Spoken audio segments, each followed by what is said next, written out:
Welcome to the UpNext AI podcast. It's Wednesday, May 13th, 2026, and here's what matters in AI today. We start with funding.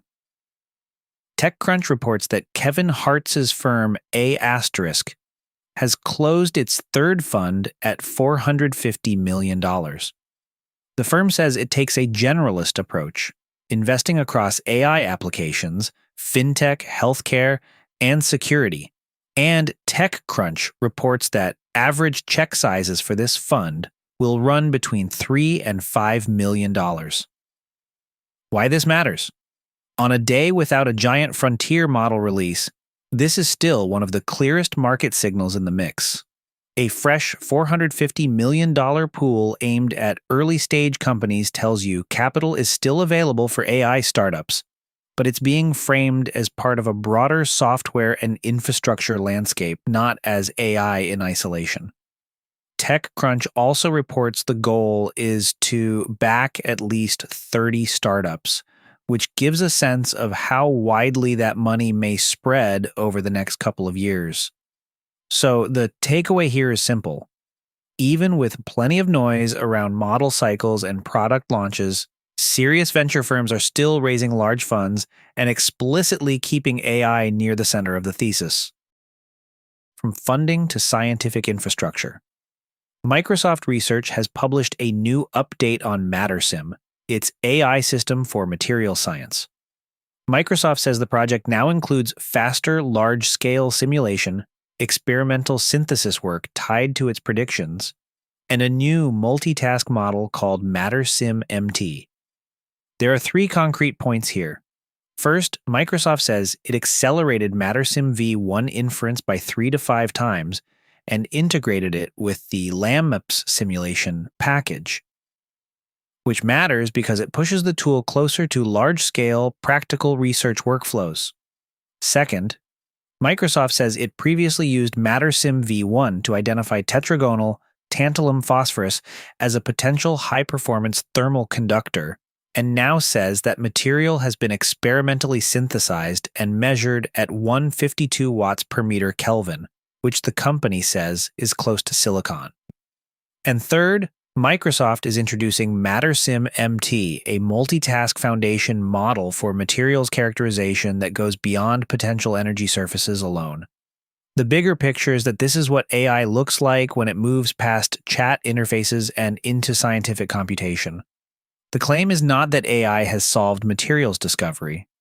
The claim is that simulation is getting faster, broader, and in at least one case connected back to experimental validation. That makes this one of the more substantive research platform updates in today's lineup. Now, to the research pick. A new archive paper called MEME, short for Multi-Entity and Evolving Memory Evaluation, tackles a very practical agent problem. If an AI system is supposed to work across many sessions, can it actually remember the right things, update them when facts change, and reason through those changes later? The researchers position MEME as a benchmark for agents operating in persistent environments.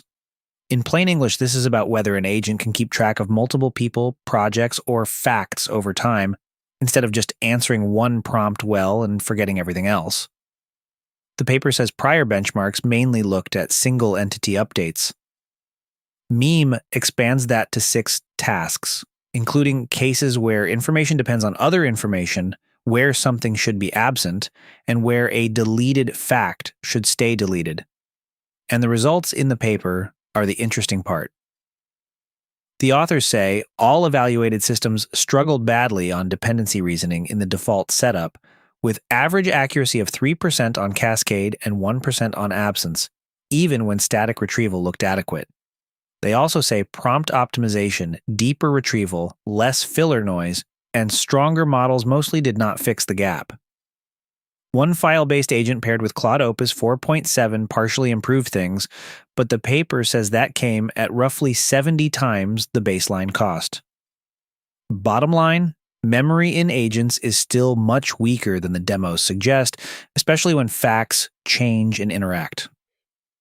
MEME matters because it gives teams a sharper way to measure that gap. Are you building apps with voice? Elevate your app's voice capabilities with 11 Labs. Their API is a game changer for embedding dynamic, responsive voice interactions in your applications, providing unprecedented realism, flexibility, and latency. In fact, you're listening to one of their voices right now. If you are a developer looking to elevate user experience with natural voice interfaces, this is your solution. Visit upnext.fm/11 to check out their latest offerings. First, The Verge reports that Meta is testing a Threads feature that lets users tag a Meta AI account for answers or context in a conversation, but users found they can't block that AI account. It's a small product detail, but it says a lot about how aggressively platforms want AI to be part of the default social experience.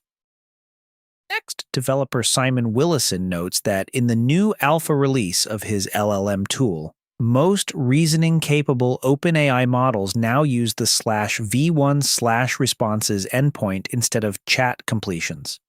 He says that enables interleaved reasoning across tool calls for GPT-5 class models and also exposes summarized reasoning tokens in the interface. For developers, that's a useful signpost for where the OpenAI API stack is heading.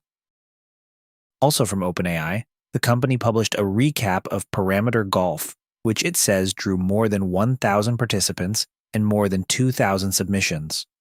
The competition explored AI-assisted machine learning research, coding agents, quantization, and novel model design under strict constraints.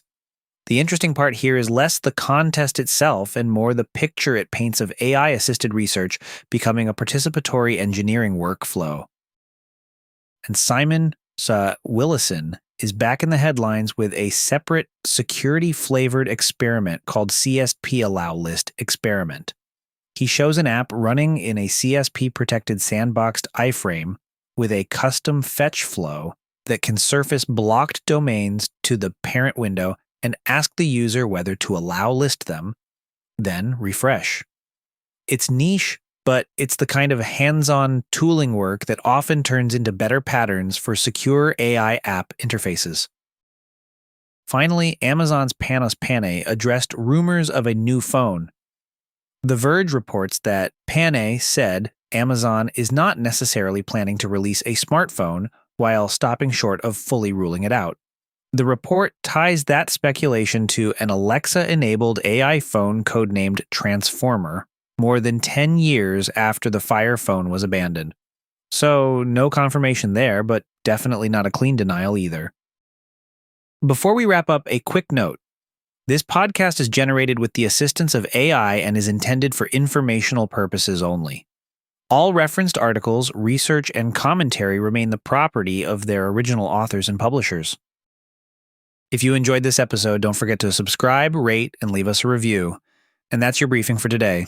Full source links are in the episode notes, and we'll be back tomorrow with What's Up Next.